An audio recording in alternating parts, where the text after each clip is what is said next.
প্রাকৃতিক সৌন্দর্য তাদেরকে বাস্তবিক অর্থে মুগ্ধ করে। এটা আমরা তাদের সাথে কথাবার্তা বলে বুঝতে পারি। আরো একটা কথা, আমার চাষি হতদরিদ্র, চাষি হতদরিদ্র। এই হতদরিদ্রের ভিতর থেকে বাৎসরিক পেয়ারার যে বাজার, এই বাজারটার উপরে যথেষ্ট আসলে কষ্টদায়ক।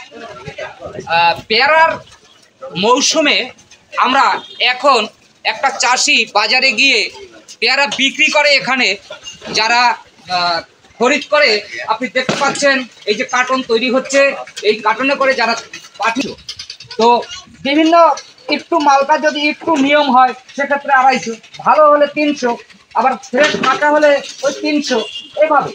তো চাষি একটা লোকের যদি দিনে তার যদি 500 টাকা স্যালারিটা না পড়ে, তো কত মন পেয়ারা ছিঁড়ে সে এই পেয়ারার বাজারটা নির্ধারণ করে।